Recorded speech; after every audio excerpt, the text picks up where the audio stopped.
A former female priest who spent more than 2 decades in the Episcopal Church is now speaking out after being defrocked because she embraced another faith. Today, Ann Holmes Redding calls herself both a Christian and a Muslim.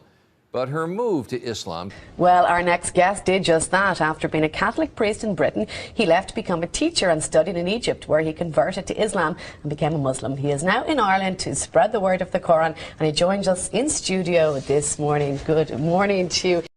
Hello, this is Dr. Gerald Dirks, formerly the Reverend Gerald Dirks. In just a few moments here on The Dean Show, we'll be talking about my conversion to Islam. Please don't go away. After going to Catholic school for 12 years, my faith needed a little bit more depth in it, and I was able to find it in Islam. I had left the local church. I just decided to go to God for no reason at all. I just went to God in prayer and asked Him that I wanted the truth, no matter what it takes.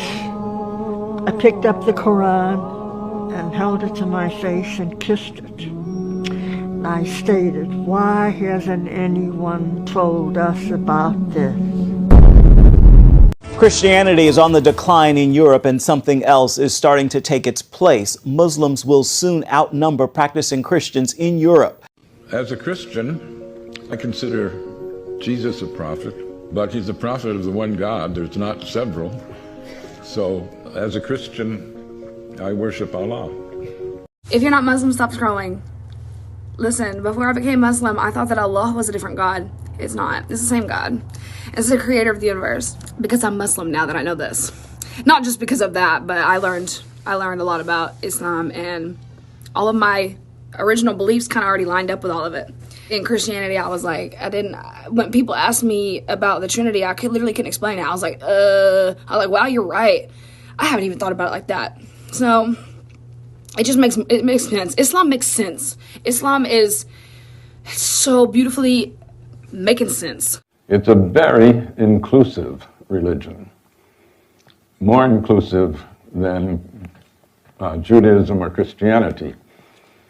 Judaism has its chosen people, the circumcised. Christianity has its chosen people, the baptized. The chosen people of the Quran are all monotheists, any of them. From Adam on, there's an unceasing stream of prophets, beginning with Adam, coming down through Isaiah, Abraham, Moses, Jesus, John the Baptist, Mary, the mother of Jesus.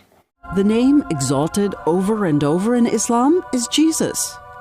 I was told that Jesus is the Messiah, who will come back at the end of time to establish the kingdom of justice and peace. Not Muhammad? Not Muhammad, the Christ, son of Mary.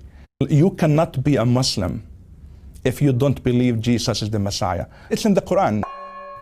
I had the idea I should look, and that was the first time that I read the Quran while I was at Bible college. SubhanAllah, the first time I read the Quran, I opened it, just opened it. It fell into sort of the 3rd chapter, Surah Al-Imran. No. And I was reading about Jesus. I said, oh my God, I didn't know Jesus was in this book. Mary, Zachariah, the prophets, all the prophets. And I'm reading their history, the story of their lineage, their ancestry, and how God has connected the story. Amazing, amazing story. And I